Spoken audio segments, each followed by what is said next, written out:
Got a replay from Mantis versus Tretch. Two people I haven't seen in a while. Hope they're both doing well. Lizards and Beastmen. Nice. Big fan of that. Let's go. For the Lizards, we have a light... ooh, I thought that was a life mage. It's a light mage. Barona's Time Warp, Net of Amatoc, and Shim's Burning Gaze. I don't know why everybody's bringing Barona's Time Warp recently. That spell sucks ass, but okay. We have Horned Ones, Cold One Spear Riders, including the Pak cohort, some Feral Cold Ones, Croxagors, and then Red Crested Skinks, Saurus Warriors in the front line, some with spears, some with clubs, and a couple Skinks, some with jabs, some without. On the other side, for the Beast, we have Bray Shaman of Wild, who's already used a Forbidden Rod to damage himself. Traitorkin, Case of Blobs, a whole crap ton of Centaurs, some with throwing axes, some without. And then a front line of Ungor herds, backed up by a couple Ungor raiders, archers, and then two Minotaurs with great weapons, who are going to have to do a lot of the damage versus big dinosaurs, which there aren't actually any of. But if there was like a Dreadsaurian or something, they'd have to do a lot of the work. Horned Ones jump in. Gonna get countercharged by Minotaurs, so overall that should be a good engagement for the Beastmen overall. And yeah, the Horned Ones are gonna try and turn tail and run. Do not blame them. Get out of there while you can, friends. Meanwhile, over here we have a great Bray Shaman just being a bit silly. I think he's trying to get the Pak cohort to go in on him so that the Centaurs can get a countercharge, but the Lizardmen aren't gonna take that bait. They just walk away, which is fine. Lizards have significantly better infantry, so they're going to want to try and make fights happen on top of their Saurus, if possible, as Minotaurs are now in a bit of trouble. They're getting attacked by Cold One Spear Riders, Horned Ones, and Saurus and Croxagors, so these Minotaurs should die pretty quickly. But on the other side, the Beastmen should have the advantage. They have much more resources on this far flank. We have Skirmish Cav throwing into Saurus Warriors with shields. Not the best targets, unfortunately. They want to turn onto the Pak cohort soon, as we have something going on here. It looks like it's a net, overcasted Net of Amatoc, but the Pak cohort's still getting ambushed by a whole bunch of Centaurs, so the Beastmen getting what they wanted over here. On the far side, the Lizardmen are getting much more of what they wanted, though again we have Horned Ones ending up in a fight with Minotaurs, which just does not seem to be going the Horned Ones' way either time we've seen it. Saurus Warriors trying to catch the netted up Groghoofs of Wolf's Run, but the net just wears off, so now these guys could run away, while the Pak cohort kept in this fight by the shield of the Old Ones, and even then they end up routing as Red Crested Kings get to fight all these Centaurs. But as we said before, the Horned Ones not having a good time fighting the Minos. Minos are just living their best life fighting either Cold One Spear Riders or the Horned Ones, and these Minotaurs that took so much damage early on have rallied and are just kind of sitting there fighting to the very last man, so both the Minotaurs racking up a good amount of value considering how much the Lizardmen have put into putting them down. Horned Ones, how are you doing? Not great. Not great. Bray Shaman knocks himself down a little bit further with another use of the Forbidden Rod. I generally hate the Forbidden Rod on the Beastman roster or on the Vampire Coast when you aren't using a Lore of Vampires caster. If you have no healing, using them on your relatively low HP lords is pretty rough for me to wrap my head around.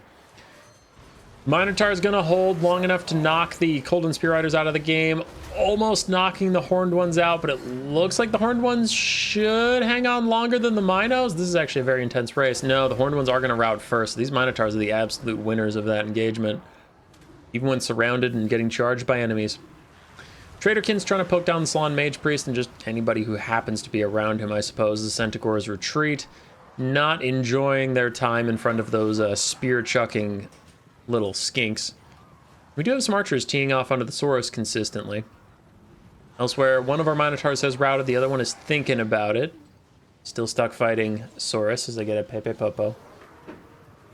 That's what my wife calls my ringtone, and I'm going to throw that very far away from the computer so you maybe can't hear that as easily. Shim's Burning Gaze out onto the Great Bray Shaman of Wild, who's already done a lot of the work for the Slann by using Forbidden Rod on himself. Note the tone of disapproval at using that on your finite health Beastman caster. We do have some Lizardmen rallying on the far side. We'll see how much more impact they have on this game. Pak cohort going to get caught by a rear charge from the Centaurs. Do they see it coming in time and turn around? They do not. So they should rout pretty quickly. Rear charge debuff plus just taking so much damage from getting hit in the rear. And wow, they're not even going to rout. They're just going to die. Okay. So that happens. Nice bound banishment in from the Salon, plus Skin Cohort fire over the top. Okay, I was thinking that was a little too much damage for banishment. So an entire Centaur just gets deleted before our eyes by the banishment, by the Skin Cohorts of Javelins, and a Shem's Burning Gaze following up. Wow, really, fuck those guys, I guess. They're all dead. Dead as hell. Still have some archers, still have some skirmish cav that are trying to rally. We can get into an awkward late game situation where you have just slow, heavy infantry in the Saurus waddling after skirmishers. That could be our fate. We'll see. We still have a couple skinks that can maybe be a little faster on the uptake, but generally, having mobility advantage in the late game is pretty huge. Bray Shaman of Wilds, vibing. We have Horned Ones and Cold and Spear Riders rallying and routing in different intervals off in the distance. And here comes some Feral Cold Ones. Very low leadership on them, but they do get a quick charge on the Great Bray Shaman of Wild, getting a little bit of damage out before they rout. Over here we have Saurus Warriors, rear charge by Centaurs, frontal charge by Ungor Herds. They are surrounded, and Saurus they're tenacious lads, but there's only so much you can expect out of them when they're that low. Another Shem's Burning Gaze was getting casted the Great Bray Shaman, but then it gets canceled. There it comes out of the side of the Slan's face, and Centaurs block it up, keeping the Great Bray Shaman very much alive. Traderkin undercast out onto these two units, Saurus and the Skink Cohorts. Looks like they're not even bothering to use them on the Slan at this point, realizing that if the Slan is the last thing in the late game, you can kill it with pretty much any units in melee, so killing those Saurus is more important. Beastmen peeling off various Skinks. We'll have Centaurs rear charging these guys. They do have Cold-Blooded, giving them extra leadership. Ooh, that's just a misplay. The Cohort of Sotek are unbreakable. They don't need Cold-Blooded. Bit of a whoopsie there. More Saurus getting picked off. Pretty much anybody that is not directly next to the Salon at this point is getting dove on and killed off. Cohort of Sotek stuck fighting. They might want to turn and deal what damage they can to the Minotaurs instead of chasing these archers. So a couple misplays from the Lizardmen in the late game, costing them quite a lot.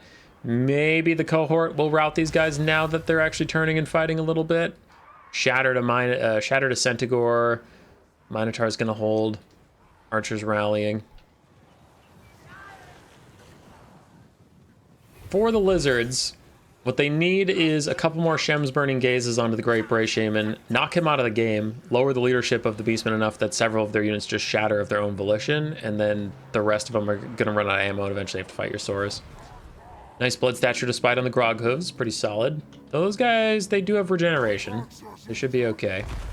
There's another Shem's Gaze on the Great Bray Shaman of Wild. He's about 2 away from routing, 3 away from death. So we'll see how much Winds of Magic the Lizards have. They should have a lot. I haven't seen like a ton of Nets or Barona's Time Warps going down. Another Traderkin out. Undercasted, I imagine. Yes, undercasted as Centaurs come plowing into Unbraced Saurus and the backs of Skink Cohorts.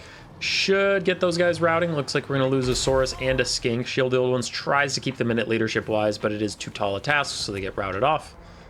We do have the Horned Ones back. After their long exodus through the desert, they are here to play with 2 leadership, and we saw another Shem's Burning Gaze really knocked the Great Bray Shaman down on HP. He still has a Forbidden Rod cast, which if he uses it at this point, he is just going to die.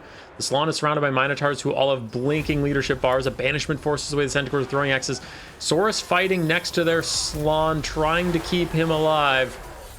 Desperately poking back at the Minotaurs and the Centaurs, but the leadership of the Beastmen is a fickle thing as they start a mass rout.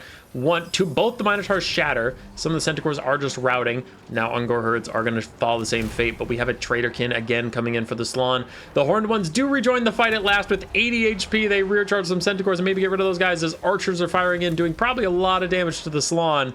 The only hope for the Beastmen, not the Beastmen, the Lizardmen, is to kill that guy. 63 HP. I was right. It's not going to take 2 Shem's Burning Gaze. It takes 2 to rout him, 3 to kill him. Like I said, God, I hate being right all the time. I am literally perfect.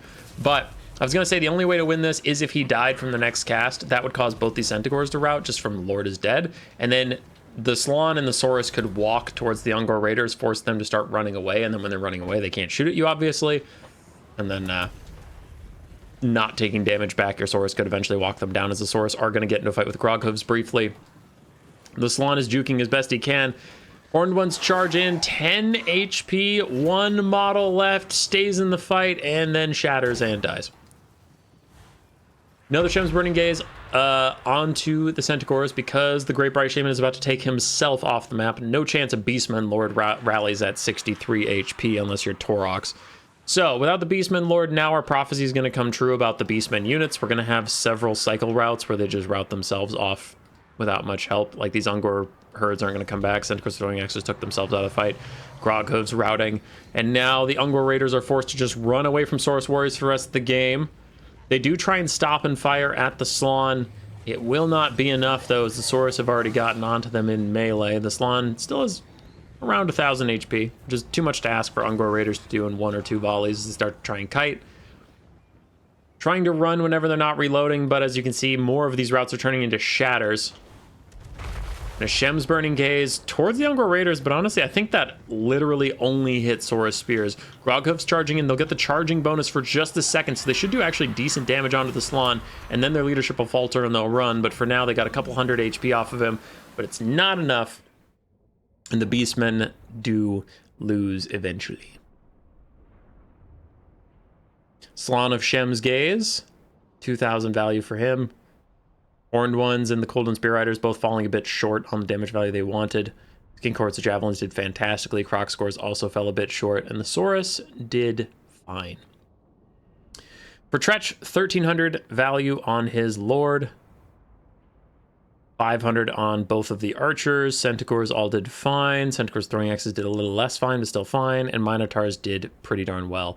Like, I hate to be a dick. No, I love being a dick. But I hate to be a dick to Tretch specifically, because he's a good lad. We like Tretch. Bruh, imagine if you hadn't taken out, like, 40% of your Lord's own HP with those 2 Forbidden Rods. Were a couple more Traitorkins truly worth getting yourself that low so that he could get Shem sniped out and lose the game? I don't like to say Forbidden Rod lost you the entire game, but Forbidden Rod lost you the entire game. It lost the entire game. Fuck Forbidden Rod on the Beastmen. Stop taking it. Stop it. Your Lords are too important. They're too important for a couple extra wins of magic. Don't do it.